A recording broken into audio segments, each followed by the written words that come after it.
الحمد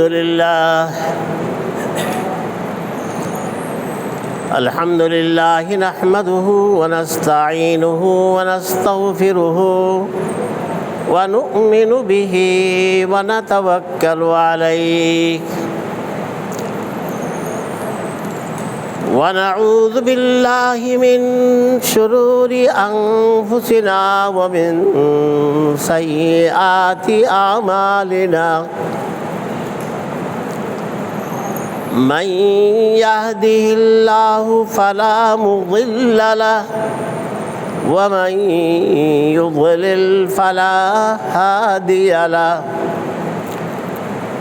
ونشهد أن لا إله إلا الله وحده لا شريك له ونشهد أن سيدنا ونبينا وحبيبنا وسندنا ومأوانا وملجانا محمد صلى الله تعالى عليه وعلى آله وأصحابه وأزواجه وبارك وسلم تسليما كثيرا كثيرا أما بعد فأعوذ بالله من الشيطان الرجيم بسم الله الرحمن الرحيم قد أفلح المؤمنون الذين هم في صلاتهم خاشعون آمنت بالله صدق الله مولانا العظيم একটু কাছাকাছি বসলে সুন্দর হয় কাছাকাছি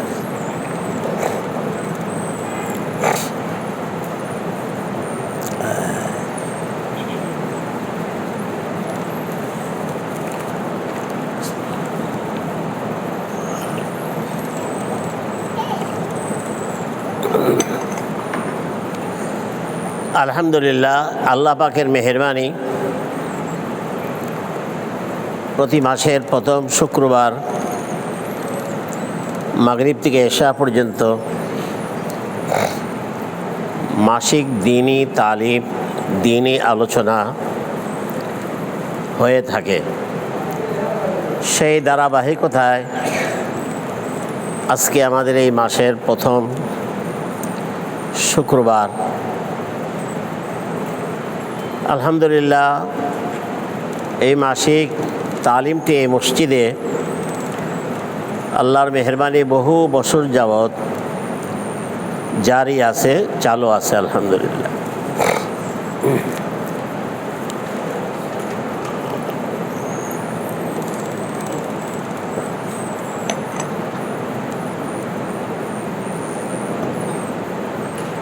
আজকে আপনাদের সামনে একটু আগে পবিত্র কোরআনের 18 নম্বর পারার প্রথম দুইটি আয়াত তেলাওয়াত করেছি। আল্লাহ পাকের তৌফিক হইলে, আল্লাহর মেহেরবানি হইলে ইনশাআল্লাহ তেলাওয়াতকৃত দুইটি আয়াতের বিষয়বস্তুর উপর সংক্ষিপ্ত আলোচনা পেশ করব ইনশাআল্লাহ। আল্লাহ তাআলা আমাকে তার পবিত্র কালামের সহি আলোচনা করার, আপনাদেরকে সহি দ্বীনি আলোচনা শোনার তৌফিক দান করুক, আমিন। আল্লাহর তৌফিক ছাড়া কিছুই হয় না, আল্লাহর সাহায্য ছাড়া কিছুই হয় না। একবার সুবহানাল্লাহ বলা যায় না।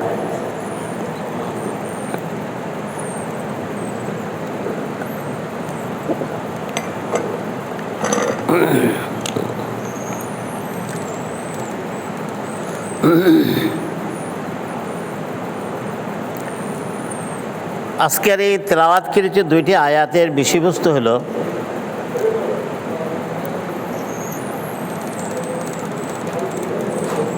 একটা মাসআলা, একটা বিষয় আলহামদুলিল্লাহ আমরা সবাই জানি। বিষয়টি হইল আল্লাহ রাব্বুল আলামিনের যত ইবাদত আছে,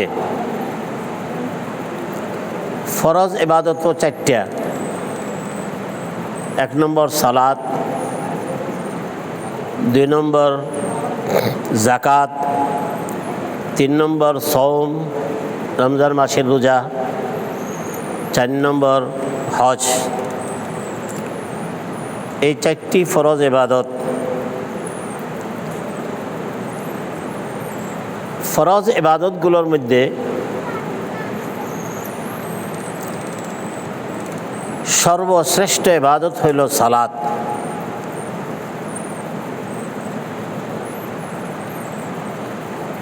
যেই সালাতকে আমরা বাংলা ভাষায় বলি নামাজ।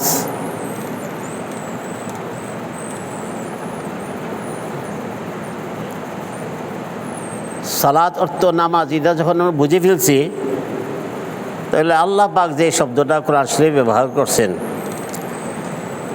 আল্লাহর এই পছন্দনীয় শব্দটাই যদি আমরা সবসময় উচ্চারণ করি, তাহলে এটা বেশি ভালো হবে। নামাজ না বলে আরবি ভাষায় সালাত যদি বলি, যেহেতু শব্দটা আল্লাহ পাকের পছন্দনীয় নির্বাচিত শব্দ।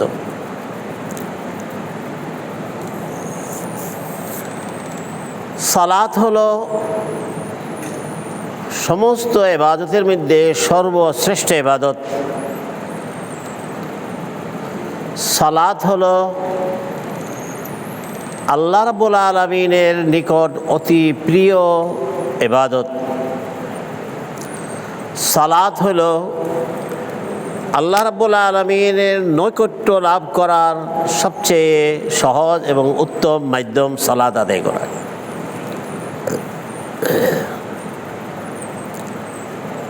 আল্লাহর রেজামন্দি, আল্লাহর সন্তুষ্টি অর্জন করার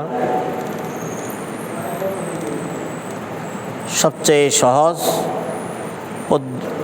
ইবাদত হলো সালাত।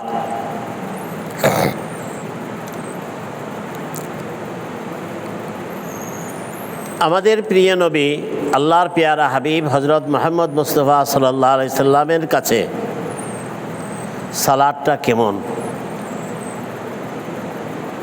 আল্লাহ রাসূল 2টা হাদিস শুধু শোনাবো। সালাতের ফজিলত তো বহু হাদিস, এখন 2টি হাদিস শুধু শোনাবো। নবীজি সাল্লাল্লাহু আলাইহি সাল্লাম বলেন, জুইলাত কুররাতু আইনি ফিস সালাহ। আল্লাহ রাসূল বলেন, আমার চোখের শিথিলতা, আমার চোখের ঠান্ডক হইল সালাত আদায়ের ভিতরে।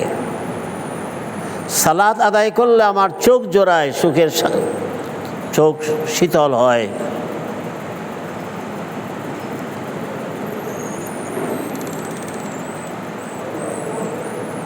আরেকটি হাদিস, একদিন বিলাল রাদিয়াল্লাহু তাআলা আনহুকে নবীজি সাল্লাল্লাহু আলাইহি সাল্লাম বলতেছেন, বিলাল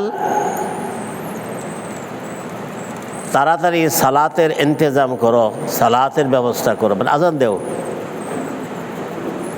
এটা তো সবাই জানেন, বিলাল হুজুর সাল্লামের মুয়াজ্জিন। বিলাল তাড়াতাড়ি সালাত আদায়ের ইন্তজাম করো, ব্যবস্থা করো।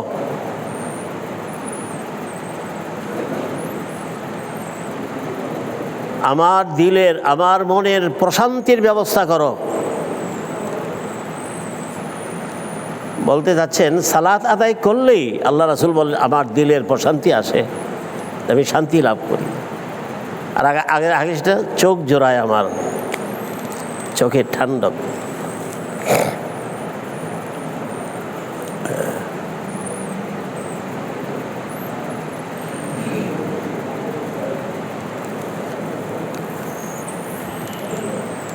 আল্লাহ পাক আমাদেরকে যত ইবাদত করতে বলছেন, ইবাদতের হুকুম, আদেশটা আল্লাহর যে সাধারণ নিয়ম জিবরিল আলাইহিস সালামের মাধ্যমে, ওহীর মাধ্যমে আল্লাহ পাক আদেশগুলি পাঠান, এটি আল্লাহর নিয়ম। কিন্তু সালাত যে একটি ফরজ ইবাদত, এটা ব্যতিক্রম। আল্লাহ রাব্বুল আলামিনের কাছে সালাতটা এত বেশি গুরুত্বপূর্ণ,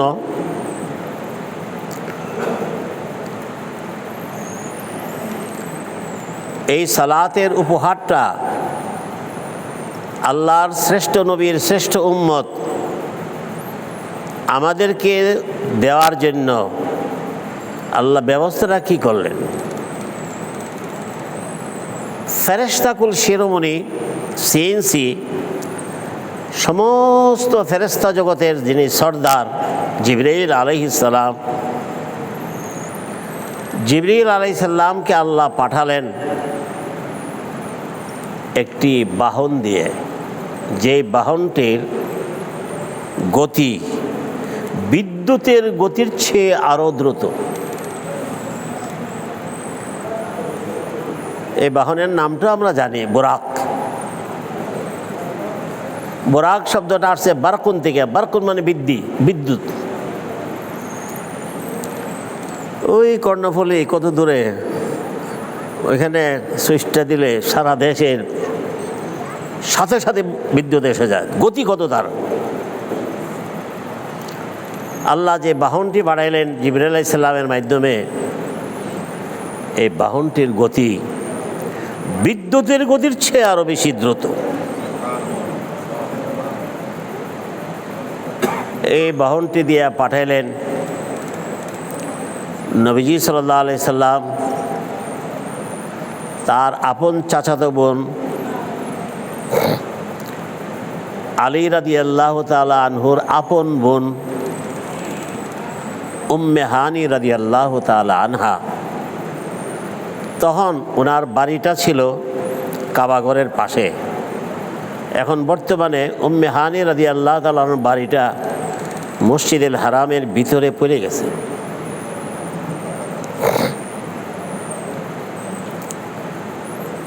নবীজি সাল্লাল্লাহু আলাইহি সাল্লাম তার চাচাতো বোনের বাড়িতে আরাম করতেছিলেন, ঘুমিয়েছিলেন।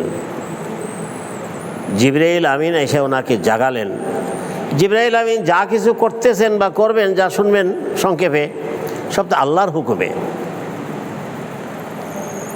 নিজের থেকে ফেরেশতা কিছু বলার করার অধিকার নাই।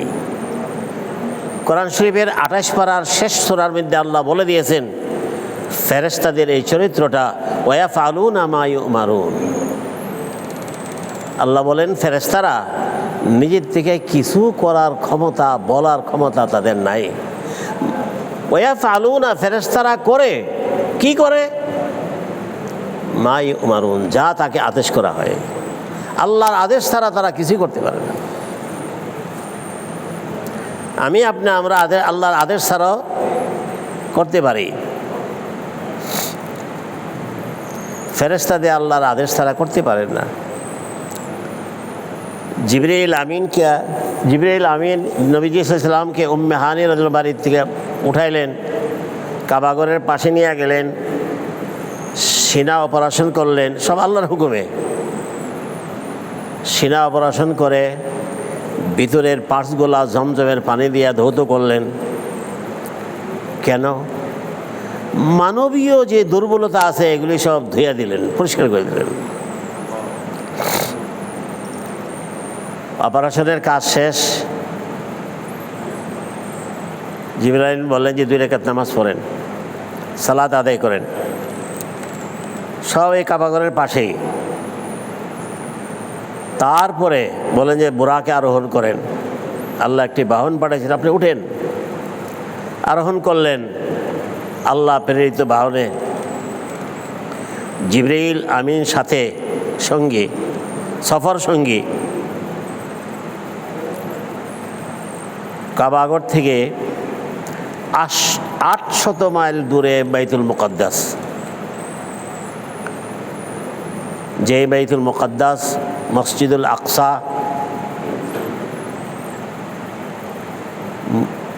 মুসলমানদের আগের পুরাতন কেবলা ছিল, সেই দিকে ফিরে সবাই নামাজ পড়তেন। নবীজি সাল্লাল্লাহু আলাইহি ওয়াসাল্লামও সেই দিকে ফিরে নামাজ পড়ছেন। আল্লাহর হুকুম, ওইটা আমাদের কেবলা। কিন্তু নবী সাল্লামের এত আকাঙ্ক্ষা জন্মাইল, আল্লাহ যদি কেবলাটা একটু পরিবর্তন করে যেতেন, বাইতুল মুকাদ্দাস কেবলাটা যদি পরিবর্তন করে বাইতুল্লাহর দিকে যদি আল্লাহ কেবলাটা পরিবর্তন করে যেতেন, আকাঙ্ক্ষা, প্রবল আকাঙ্ক্ষা।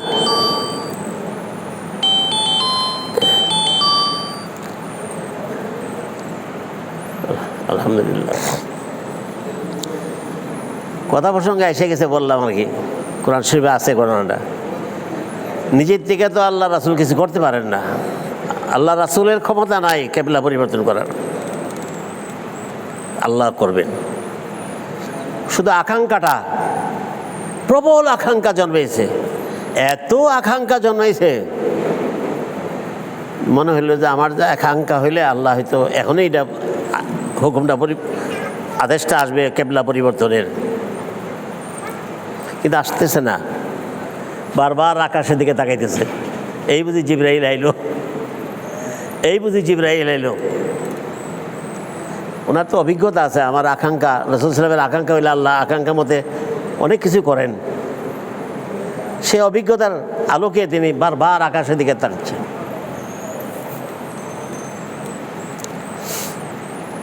আল্লাহ তো সব দেখে, মুহাম্মদ সাল্লাল্লাহু আলাইহি ওয়াসাল্লামকে দেখে না, আমাকে আপনাকেও দেখে আল্লাহ, আমরা কি করতেছি।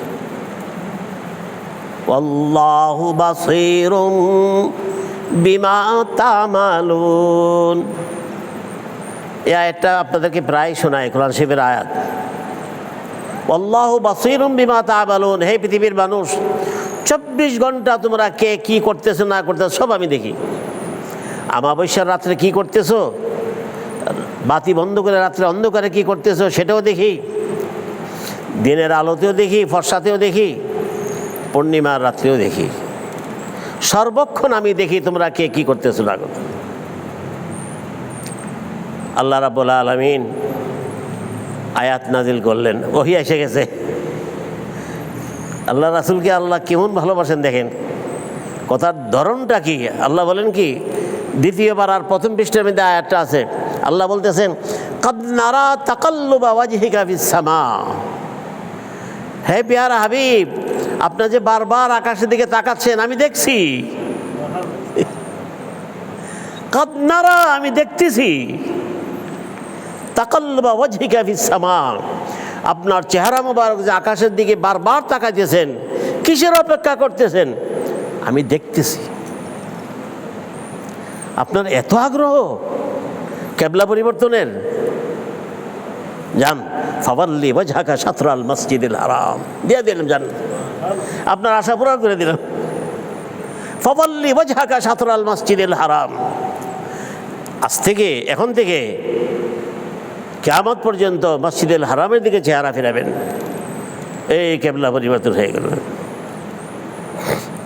এটা তো শুধু মুহাম্মদ সাল্লাল্লাহু আলাইহি ওয়াসাল্লাম নিজের জন্য বলছেন, ওনার জন্য, মানে আমাদের জন্য কি বলতেছেন পরে আয়াত, ওয়ামিন হাইসু খারাজতুম ফাওয়াল্লু ওয়ুজুহাকুম শাতরাল মসজিদিল হারাম, হে শ্রেষ্ঠ নবীর শ্রেষ্ঠ উম্মত, তোমরা পৃথিবীর যে কোনো জায়গায় থাকো, যখনই সালাত আদায় করবে মসজিদুল হারামের দিকে কেবলা চেহারাটা ফেরাবে। এই লম্বা কথাটা, ইতিহাসটা আমি আর আপনি আমরা সবাই মক্তবে পড়ছি। নামাজের বাইরে কয়েকটা ফরজ, একটা হইল কেবলা চিনা, পড়ছি না, কেবলা চিনতে হবে, এটা আল্লাহ ফরজ করে দিয়েছেন। যাই হোক, তখন তো বাইতুল মুকাদ্দাসই ছিলেন এই ঘটনার সময়, মেরাজের ঘটনা আমি সামান্য একটু বলতেছি। কেন বলতেছি একটু পরে বুঝবেন ইনশাল্লাহ। তো মক্কা শরীফ থেকে বাইতুল মুকাদ্দাস হলো 800 মাইল দূরে। বোরাক এক থাবায় চলে গেলেন, এক লাফে চলে গেলেন বাইতুল মুকাদ্দাস। ওদিকে আল্লাহ করলেন কি, আদম আলাইসাল্লাম থেকে নিয়ে ঈসা আলাইসাল্লাম পর্যন্ত যত নবী রাসূল এই পৃথিবীতে আসছিলেন, আগমন করছিলেন, সমস্ত নবী রাসূলকে আল্লাহ বাইতুল মুকাদ্দাসে হাজির রাখছেন, উপস্থিত রাখছেন। কেন? আল্লাহর পেয়ারা হাবিবকে ইস্তেকবাল করার জন্য, অভ্যর্থনা জানাইবার জন্য।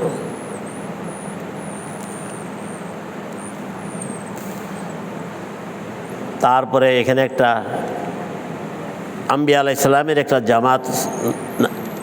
জামাতের সাথে নামাজ হবে। নামাজের ইমামতি কে করবেন?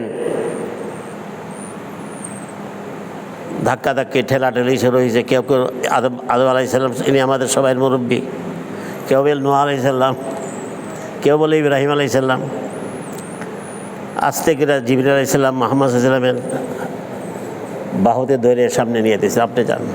এটা সব আল্লাহর হুকুমে। এখানে নামাজ পড়াইলেন, ইমামতি করলেন, সাথে সাথে তেনার উপাধি দুইটা লেগে গেল, ইমামুল মুরসালিন, সমস্ত রাসূলদের ইমাম, ইমামুল আম্বিয়া, সমস্ত নবীগণের ইমাম তিনি। যদিও আগমন করছেন পৃথিবীতে সবার পরে, আল্লাহ তাকে সমস্ত নবী রাসূলের ইমাম বানাই দিলেন।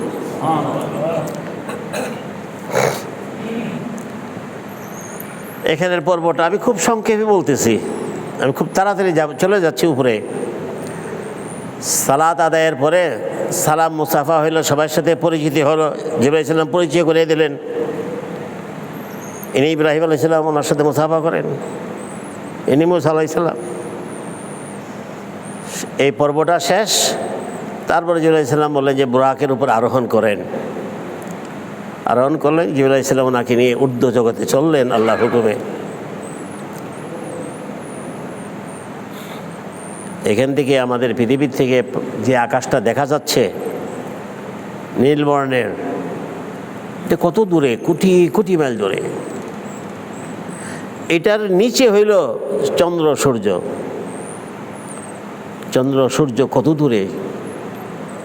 তো পৃথিবীর থেকে এই আকাশটা যতটুক দূর, এই আকাশ থেকে দ্বিতীয় আকাশটা ঠিক ততটুক দূর। এইভাবে নবীজি ইসলাম প্রথম আকাশে গেলেন। অনেক ঘটনা আছে প্রত্যেক আকাশে, এগুলি বলবো না। এরপর প্রথম আকাশ থেকে দ্বিতীয় আকাশ, দ্বিতীয় থেকে তৃতীয়, চতুর্থ, পঞ্চম, ষষ্ঠ, সপ্তম, 7 আকাশ পাড়ি দিলেন। এখান থেকে পৃথিবীর থেকে সপ্তম আকাশ যতটুক দূরে, সপ্তম আকাশ থেকে ঠিক ততটুক দূরে একটা জায়গা আছে, সীমানা, বর্ডার। এটাকে কোরআনের ভাষায় বলা হয় সিদরাতুল মুনতাহা। ইনদা সিদরাতিল মুনতাহা ইনদাহা জান্নাতুল মাওয়া। সিদরাতুল মুনতাহা একটা জায়গার নাম, এটা বর্ডার, সীমানা। কিসের? 7 আসমান 7 জমিনের শেষ বর্ডার হইল সিদরাতুল মুনতাহা। সিদরাতুল মুনতাহা পর্যন্ত গেলেন। আবার বলি, এখান থেকে সপ্তম আকাশ যতটুক দূরে, সপ্তম আকাশ থেকে সিদরাতুল মুনতাহা ঠিক ততটুক দূরে। কত লম্বা সফর। সিদরাতুল মুনতাহা গিয়ে, আসমান জমিনের শেষ বর্ডারে গিয়ে, সীমানায় গিয়ে জিবরাইল আমিন বলেন যে সামনে আপনি চলেন। সামনের যে জগৎ উপরে, এটা হলো রব্বুল আলামিনের নূরের তাজাল্লির জগৎ। সেই জগতে আপনি যান, একাই, আমি যেতে পারবো না। নবীজি সাল্লাল্লাহু আলাইহি ওয়াসাল্লাম বললেন যে ভাই জিবরাইল, কোটি কোটি মাইল সফর সঙ্গী তুমি ছিলে, এখন তুমি আমাকে একা ছেড়ে দিচ্ছ।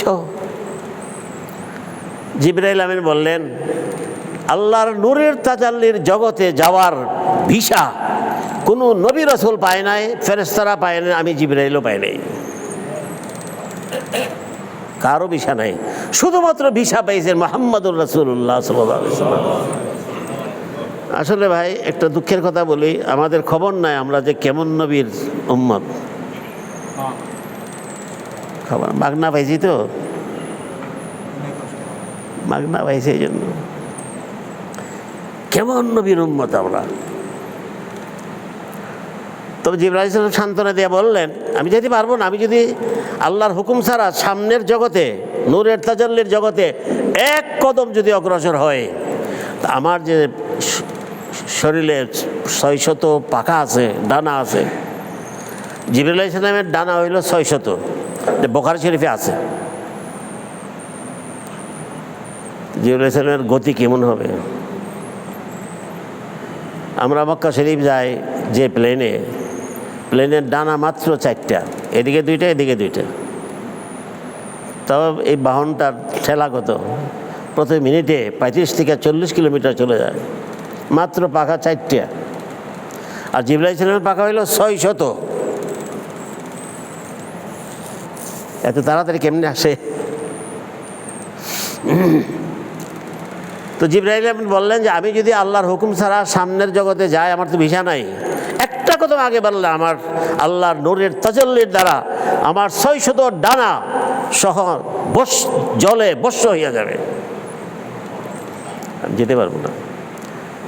সাথে আবার সান্ত্বনাও দিলেন, চিন্তা করেন না, আপনাকে ওই জগতে নেওয়ার ব্যবস্থা আল্লাহ নিজে করবেন। স্বয়ং রাব্বুল আলামিন আপনার রিসেপশন করবেন, ইস্তেকবাল করবেন। তা আপনার চিন্তা কিসের? আল্লাহ তো সব পারে। ঠিকই ঠিক আল্লাহ ব্যবস্থা করলেন। লম্বা কথা, সব শর্টকাট করে বলতেছি। আল্লাহর নূরের তাজাল্লির জগতে আমাদের পেয়ারা নবী সাল্লাল্লাহু আলাইহি সাল্লাম গেলেন। আমি কিন্তু মেরাজের ঘটনা সংক্ষেপে বলতেছি। ঊর্ধ্ব জগতে নিয়ে আল্লাহর সাথে কথোপকথন হইল। আল্লাহ রাব্বুল আলামিন তার পেয়ারা হাবিবকে জান্নাতীদের কিছু নমুনা দেখাইলেন, আবার জাহান্নামটাও দেখাইলেন। জাহান্নামীদের যে বিভিন্ন রকমের শাস্তি, সেটাও দেখাইলেন। এই জন্য দেখাইলেন স্বচক্ষে দেখে উম্মতকে কে বলবেন এই গুনাহ করলে এই শাস্তি, এটা দেখে গেছেন। আর জান্নাতের নিয়ামত, 3rd ক্লাস জান্নাত, 2nd ক্লাস জান্নাত, আপার ক্লাস জান্নাতুল ফেরদাউস, কারা কারা পাবে, কি আমলে পাবে, এগুলো তো দেখে গেলেন। আমরা নমুনা তো সব আপনাকে দেখাই দিলাম, এগুলো নিজে চোখে দেখে উম্মতকে গিয়ে বলবেন।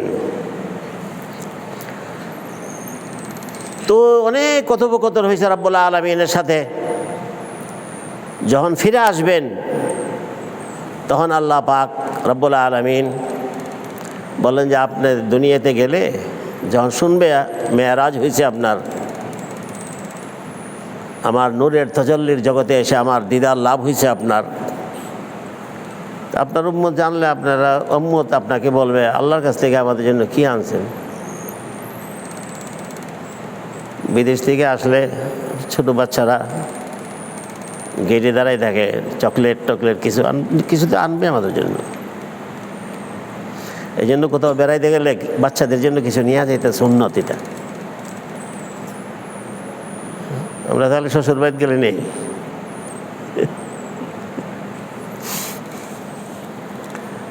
বোনের বাসায় গেলে, ফুফুর বাসায় গেলে, যেখানেই যাবে বেড়াইতে গেলে, সে বাড়িতে বাচ্চারা আছে, তাদের জন্য কিছু বাচ্চাদের আগ্রহ যে সেমন কিছু জিনিস নিয়ে যাওয়া, এটা সুন্নত। তো নবীজি সাল্লাল্লাহু আলাইহি সাল্লাম তার পেয়ারা হাবিবের খাতে ওই নূরের তাজাল্লির জগতে আল্লাহর শ্রেষ্ঠ নবীর শ্রেষ্ঠ উম্মত আমাদের জন্য 5 ওয়াক্ত নামাজ, 5 ওয়াক্ত সালাতের উপহার আল্লাহর পেয়ারা হাবিবের কাছে দিয়ে দিলেন। দিয়ে বললেন কি, এই উপহারটা আপনার উম্মতকে আমি দিলাম, এই সংবাদটাও দিয়ে দেন। আমি রব্বুল আলামিনের পছন্দনীয় প্রিয় উপহারটা আপনার উম্মতকে দিলাম। আপনার যে উম্মত আমার এই উপহারটাকে যত্ন করবে, হেফাজত করবে, সংরক্ষণ করবে, মূল্যায়ন করবে, কদর করবে, সম্মান করবে, আমি আল্লাহ নিজ দায়িত্বে বিনা হিসাবে তাকে চিরশান্তির ঠিকানা জান্নাতে পৌঁছে দিব। আল্লাহর উপহারটাকে যারা কদর করে। তো এখন সব কিছু সংক্ষেপে কাটছাট করে বলতেছি, আপনারা একটু আমরা চিন্তা করি, উপহারটার দাতাকে রব্বুল আলামিন, উপহারটা যার হাতে দিলেন তিনি কে? রাহমাতুল লিল আলামিন। যাদের জন্য উপহারটা দিয়েছে তারা কে? কুনতুম খায়রা উম্মাত। কোরআন শরীফে আল্লাহ বলছেন মুহাম্মদ সাল্লাল্লাহু আলাইহি ওয়াসাল্লামের উম্মত আমাদেরকে, কুনতুম খায়রা উম্মাত, তোমরা হইল শ্রেষ্ঠ উম্মত, শ্রেষ্ঠ নবীর শ্রেষ্ঠ উম্মত। তো শ্রেষ্ঠ নবীর শ্রেষ্ঠ উম্মতের জন্য আল্লাহ এই উপহারটা পাঠাইছেন। যাকাত, রমজান মাসের ফরজ রোজা, হজ, এগুলি যেমন ওহির মাধ্যমে পাঠাইছেন, সালাদটাও ওহির মাধ্যমে পাঠাইতে পারতেন আল্লাহ। আল্লাহ তো সবই পারেন, কিন্তু আল্লাহর কাছে সালাত, 5 ওয়াক্ত নামাজ এত বড় গুরুত্বপূর্ণ যে তার পেয়ারা হাবিবকে দাওয়াত দিয়ে উর্দু জগতে, এমন জগতে আল্লাহর নূরের তাজাল্লির জগৎ, যেই জগতে আমাদের নবী ছাড়া আর কেউ যেতে পারে নাই, কারো বিষয় নেই, সেই জগতে নিয়ে উপহারটা দিয়েছে। তো উপহারটা প্রদানের স্থানটা কেমন, এটা আমি দাতাকে, গ্রহীতাকে কাদের জন্য পাঠাইলেন? নামাজটা যে কত বড় গুরুত্বপূর্ণ। সালাত যে আল্লাহর কাছে এত গুরুত্বপূর্ণ বিষয়, আরেকটা জিনিস দ্বারা বোঝা যায়, কোরআন শরীফে প্রায় 82 জায়গাতে সালাতের কথা আলোচনা করছে। গুরুত্ব বিষয়ের জন্য 82 জায়গায় বলছে সালাতের কথা।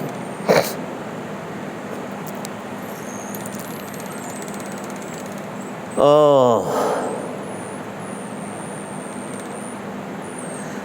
একটা সালাতটা যে কত বড় আল্লাহর প্রিয় ইবাদত, আল্লাহ রাব্বুল আলামিনের কাছে কত গুরুত্বপূর্ণ, এই কথাটা বুঝাইবার জন্য সালাত প্রদানের উপহারের ইতিহাসটা আপনাদেরকে সংক্ষেপে শোনাইলাম।